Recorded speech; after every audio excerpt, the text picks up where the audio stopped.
Hi Anna, how you doing? You okay? I'm doing great, thank you. How are you? Yeah, I'm not too bad actually. Thanks for asking. Now, obviously, you've got probably one of the biggest events of your career coming up now, but I mean, you've been at pretty much every major event for the last few years anyway. So before we sort of talk about what you've got coming up, I wanted to ask you a few things about your journey to this point, because Oh, same. one thing I think is quite interesting is obviously your older brother Rodolfo. Everyone in the sport knows who he is, of course, but did you start training? I know it was after him, but was it because of him, or was that something you sort of found in your own way, kind of thing? No, it was 100% because of him. He got me into this sport. He presented this world to me, and he always believed that I could, build a career with jiu-jitsu.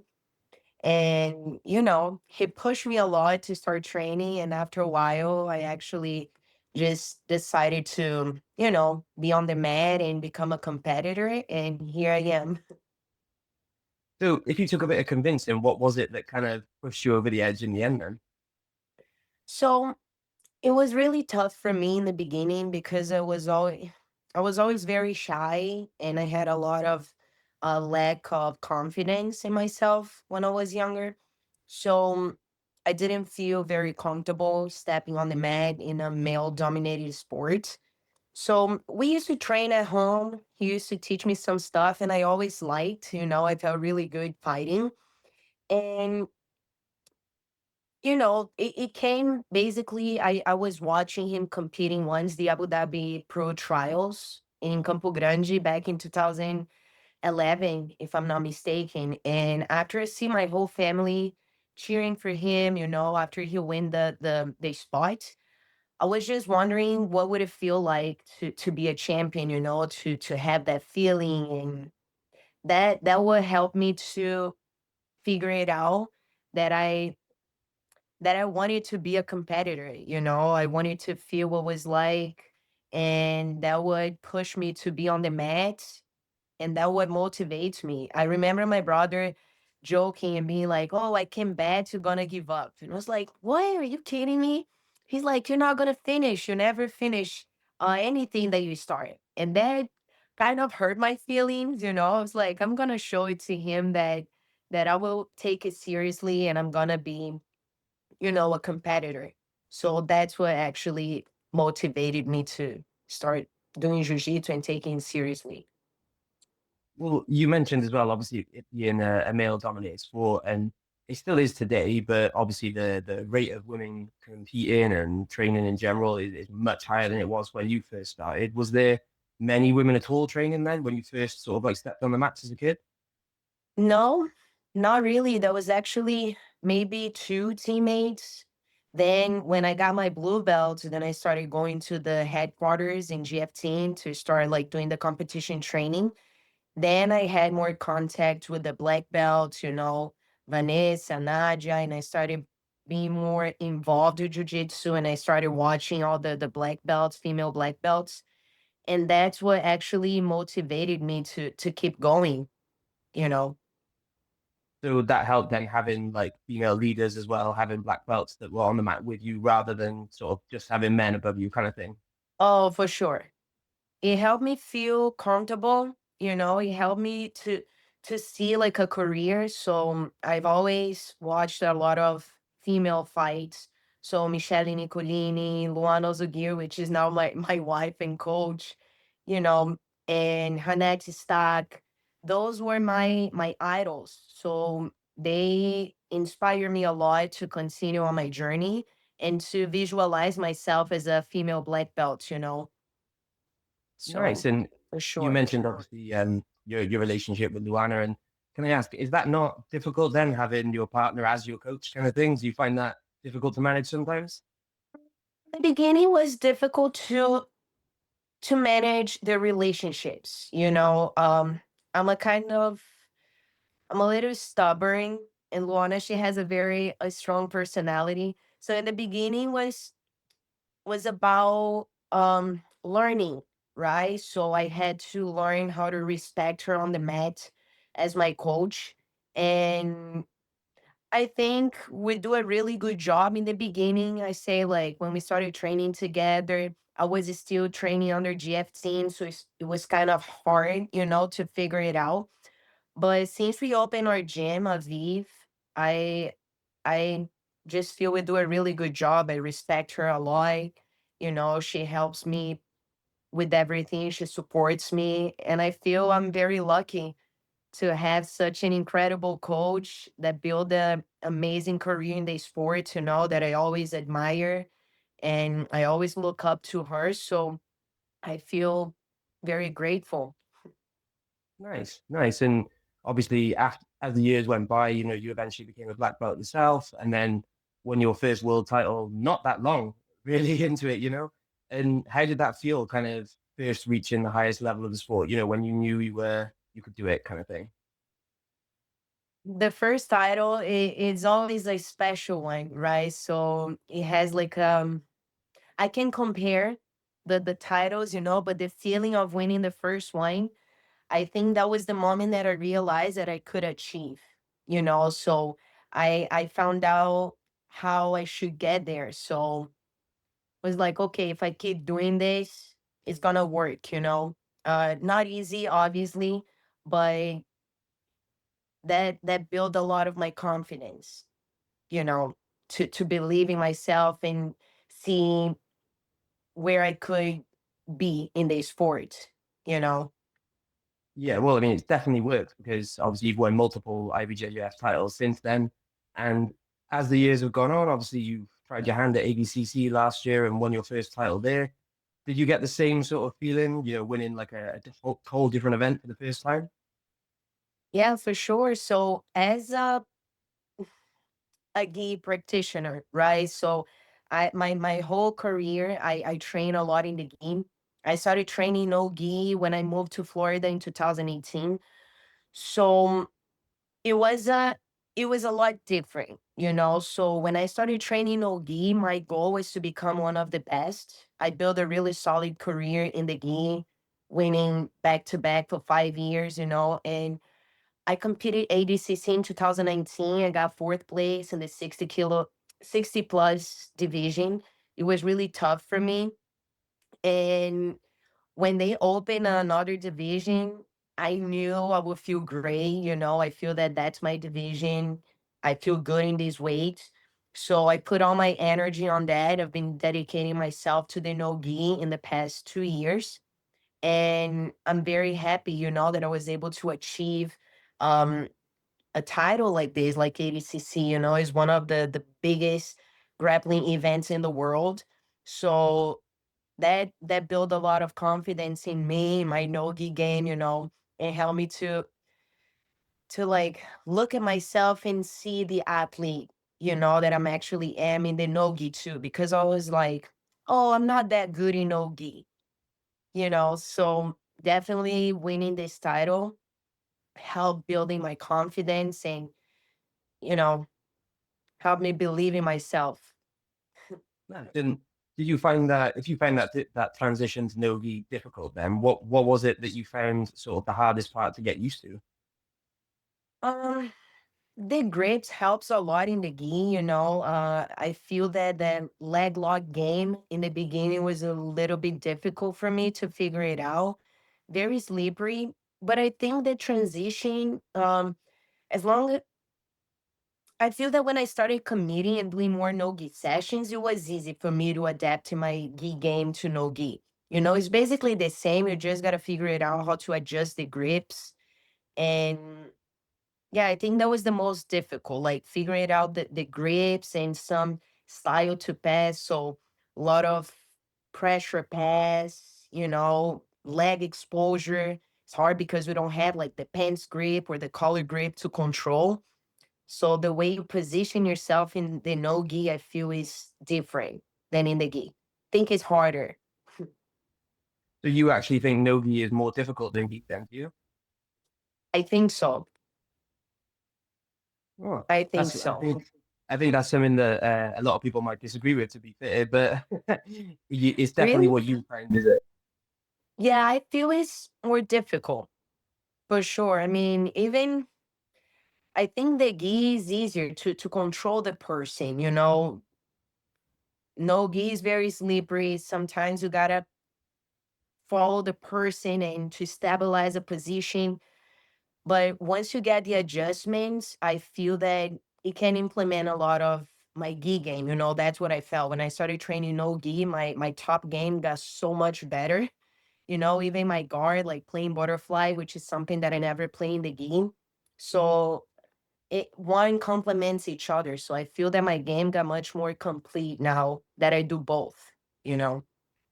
And then with the ADCC run that you had, obviously you had probably one of the toughest runs at the female champions, just because every single one of your matches went the full distance as well. So I mean, that must have been exhausting for you as well. Was it tough on that second day when you had to do two full length matches back to back?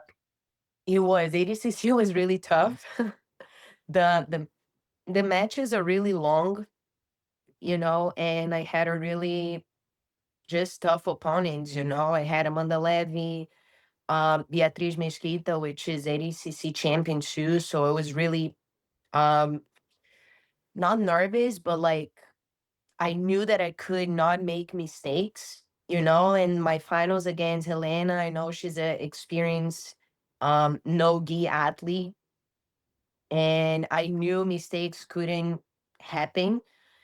And it was it was difficult. I felt good with my guests, you know, but definitely you gotta be all the time super present and you know aware of everything. You cannot rely on the grips and you know breathe a little bit, stabilize a position. Everything happens really fast, so it was a challenge. Did you find any one of the three matches sort of the toughest or the most difficult then, do you think? I think all of them were they were all tough. I can pick one.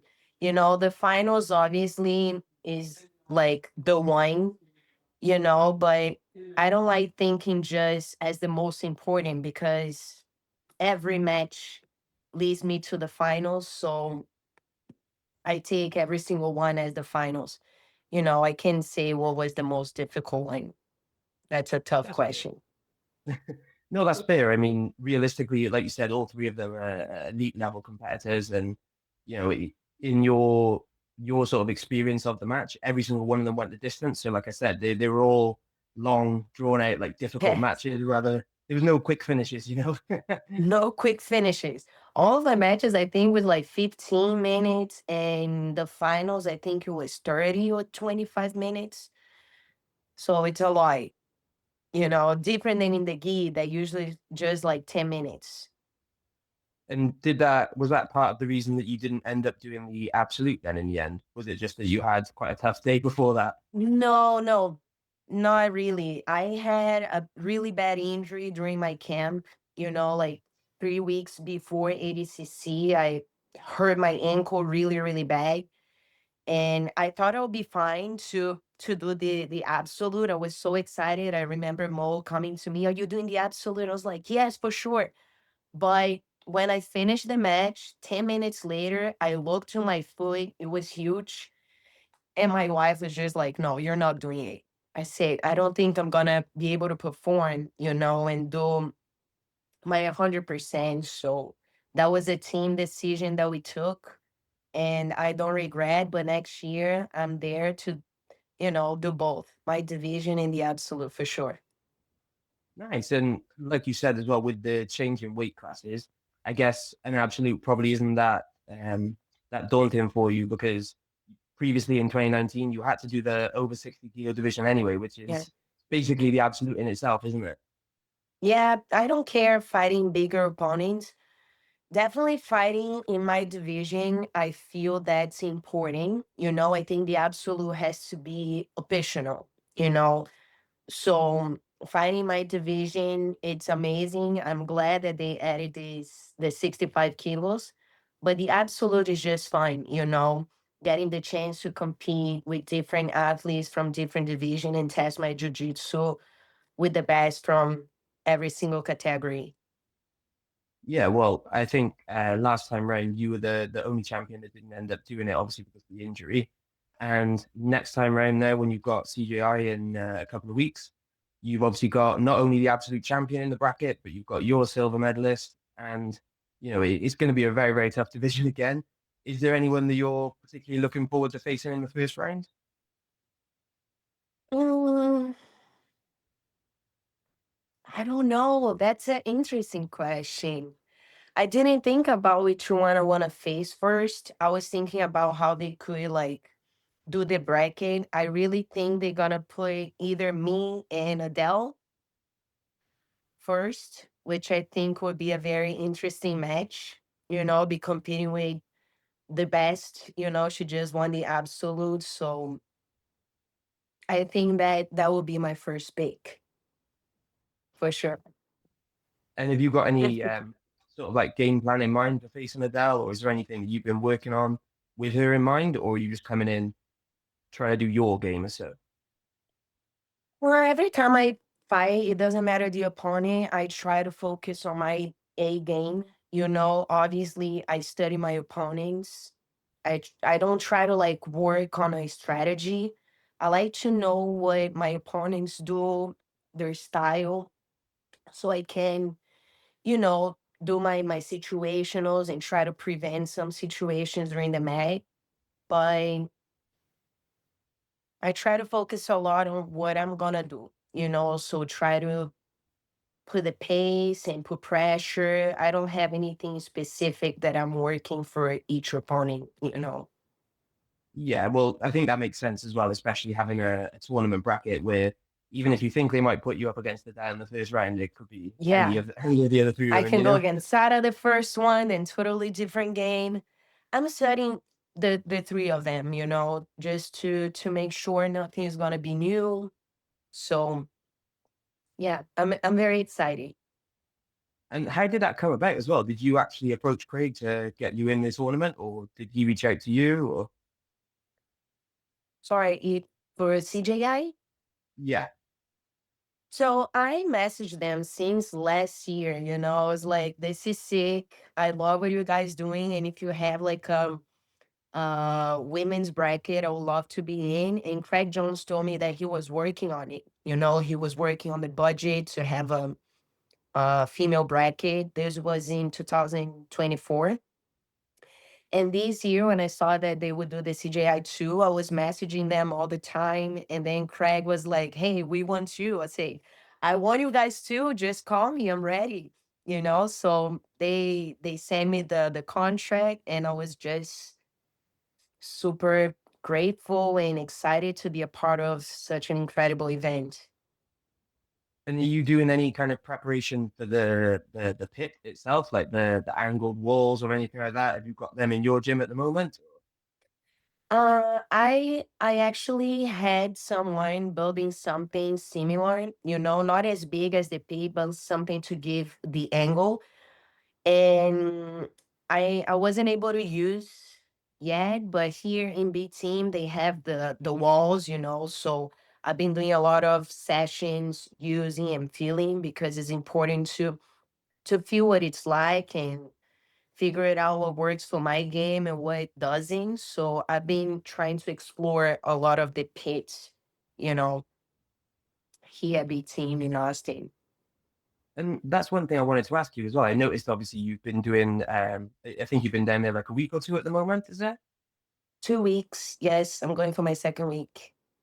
So are you doing your whole camp for CGI at B team then? No, unfortunately not.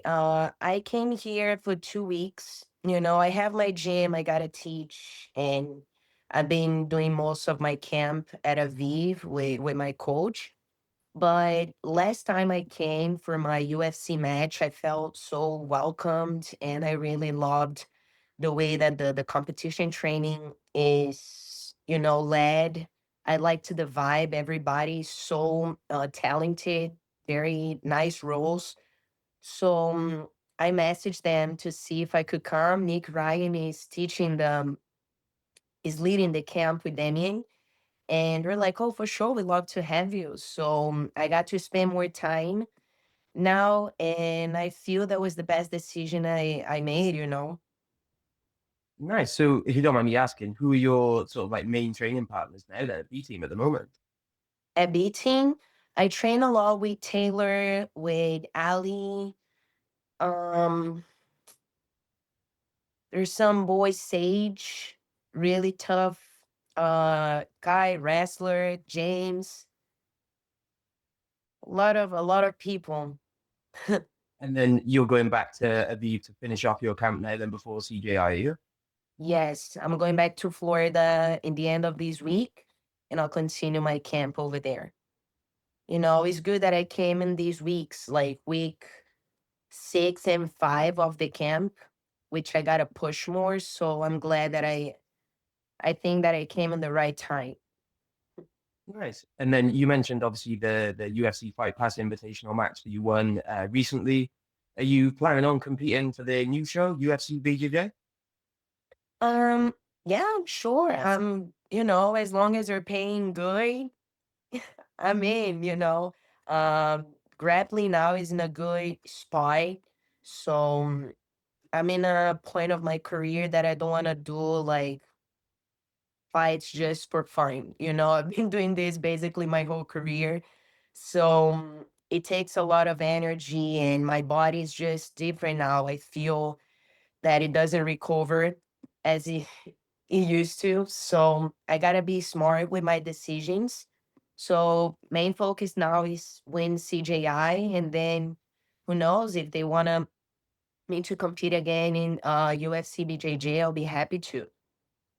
Nice. And obviously you've got the CJI is your next match now, but is there anything you've got booked after that or anything you're planning on competing on to the end of the year? No, I think that after CJI, I'm just gonna take some time to rest. I've been competing because since the beginning of the year, I started my camp in January for this fight against Raquel. And I took like 2, 3 weeks off to recover some injuries. And then I started doing the CJI camp even before I got the invitation. So I feel that I deserve some break after CJI. And then start planning the 2026 um year. Yeah, no, I don't blame you to be fair. I mean, it's been a pretty hectic year, and especially if you win CJI, you're definitely gonna take a nice long break for the next couple of months, you know? Yes, for sure. And then can I ask as well, because you mentioned sort of like not wanting to fight for free anymore. Does that mean that we won't see you at G Worlds next year then? No, I'm not competing IBJJF no more after what happened with me in 2023. I think that their posture towards me as an athlete that dedicated my whole life competing their events wasn't right. So I feel that I was neglected, and I don't want to support a federation that just create their 5 times black belt world champion like this. I've been winning world since 2012. So for 10 years, going there to the pyramid, since my blue belt. And after what happened with me, that was it. I don't want to support a federation like that. And then ask as well, when you say what happened with you, that was when you were choked out in the Worlds match, wasn't it? Yeah, in the absolute finals. So my opponent got me in a choke. I tapped, many times. Referee didn't see. And the way they handled the situation, when the way they put me up, I was completely dizzy. I had like a concussion. They didn't provide any kind of help, medical help. My wife was there in shock. She told me that afterwards, that the whole IBJJF staff was just literally just like that, looking to me, waiting for me to stand up and go to the podium, and I was completely out. They didn't want to call for the ambulance. And Josie Gracie, she was the one that went to Andre and CDM, and they were like, hey, that's how you're going to treat your athletes? You guys want me to call the ambulance? We didn't have insurance back then. So we know medical health here, it's very expensive. So Josie was the one that pushed them, and they were like, "Oh, if you guys don't do anything, I'm gonna go to the media and I'm gonna talk about what you're doing." So they allow us to call the ambulance, so they never even reach out to me to see how I was doing. I got depressed. I stopped teaching classes at my gym. It was just awful. Physically I was fine, but mentally I was completely broken. And to see how just they didn't care, that's how I felt. And I was like, you know what? Why am I gonna go there? Do a lot of tough matches, show a whole generation, look, come here, let's compete worlds. But if something happens to you, that's how they're gonna treat you. You know, I don't feel comfortable doing that. So And when you talked about like the mental battle afterwards, then how did you manage to get over that in the end? so thanks to Rosie, she has a foundation. She provide free therapy to me. So my therapist Mary, she treated me for free. She charged me nothing for months until I, get back on the mat and be able to feel comfortable again, putting the gi and during the whole process of competing again. So therapy is what got me back on the mat. Months of therapy, dealing with the trauma. I used to like just just to see, like, if I'm watching a movie or something, if I see a scene of someone getting strangled, I used to start shaking and crying. It was awful to have like kind of panic attacks, you know, the whole feeling of getting stuck. So were you off the mats for quite a few months then, were you? Yeah, it's almost 6 months, more And than then 6 months, actually. can I ask when you sort of like took the step to get back on the mats in the end, after that period, did you have to sort of like slowly adjust to it over a longer period of time kind of thing? Yes, it was really hard for me to even be in my gym, just to be around the mat. I couldn't step. I remember opening my closet, looking at my gis, and I used to be mad at myself because I couldn't put the gi on. I was like, why can't you just put the gi on? Why is it so hard? And even though I tried, I couldn't. I had like something blocking me. And my wife was the one that told me, I think you need to seek therapy because you're gonna regret, if you decide to not compete anymore. This needs to be your own decision. You cannot let a bad situation, a trauma, stop you from doing what you love. So she spoke to Josie, and she set up everything. She's like, look, I booked an appointment with this therapist. I'm like, no, I don't need therapy. She's like, no, you need, otherwise you're not gonna be able to get back on the mat. So it was tough. It was, I overcame this whole situation. I'm very grateful. And at the end, when I look back, I feel that everything happens for a reason. So I look back with gratitude, actually, because I wouldn't change a thing, to be honest, because that helped me shape to the athlete that I am today and the person that I am today, overcoming my fears. Yeah, I mean, it's got to have been a real difficult time. I can imagine. It's always going to be difficult having to overcome anything like that in order to just to step on the mat before you even think about competing again. Were you like considering retiring at that time? Yes, that was a very difficult time, even in my relationship, with my wife, because we have our gym, we have a lot of projects together, our women's retreat. And when I looked to my life, I was like, holy shit, what am I gonna do? I can barely go to the gym. I don't wanna be around jujitsu. I don't wanna talk about jujitsu. I felt betrayed. I don't know. And it was just hard.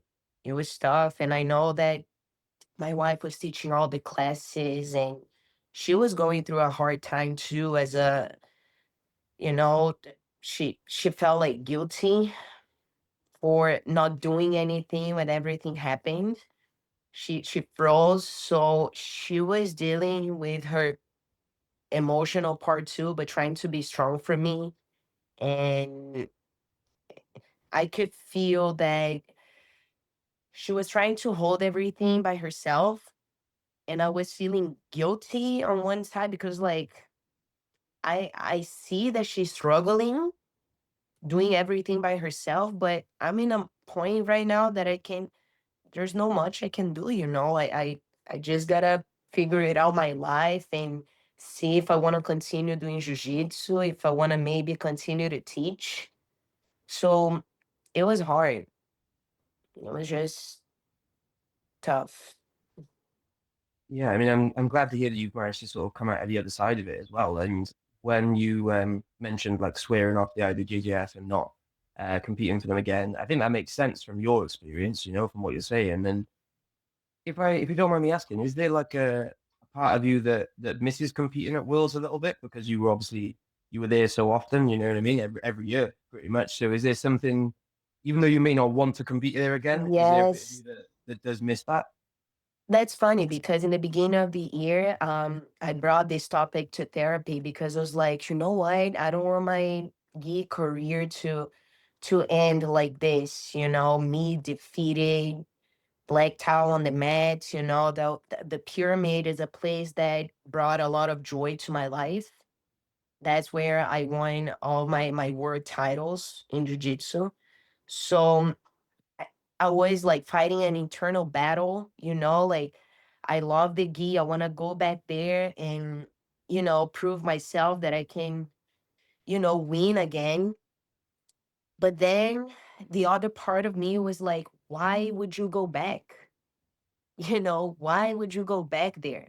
They don't give a shit about you, you know? That's the reality. So why am I gonna continue to compete and dedicate myself to go there and support a organization that just didn't do nothing for me when I most needed, you know? So I made this decision and I'm in peace with it. When I look back, I'm very grateful for everything that I accomplished in the game, but I don't have like zero feelings of competing the world championship again.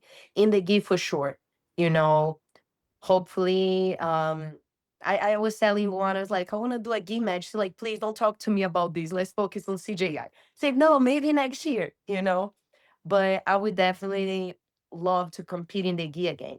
You know, a super fight or, you know, a GP. I don't know if they do it, but the worlds, that's I put an end on this and I'm in peace with it. Nice, nice. No, it's good to hear as well that you might make a comeback to the gi and like I know BJJ Stars do like Grand Prix events and that sort of thing. So Yes. there's a couple of different avenues for you that you might be able to go down then, hopefully. Yeah, for sure. And I can be paid. Right? Uh, well, that's pretty much everything I wanted to go through with you, or everything we've got time for at the moment. Is there anything that you want to say, Anna, or anyone you want to give a shout out to, or anything like that? Well, no, not really. Thank you so much for having me. I appreciate the invite. It was nice talking to you and share a little bit of my story with you. And I hope this can inspire the generation that is coming. Nice. No, I hope so. Yeah. And as I say, thanks so much for your time, then, Anna, and I hope you have a nice Thank you evening. so All right. much. Thank you. Have a Cheers. nice day. Bye Take bye. care.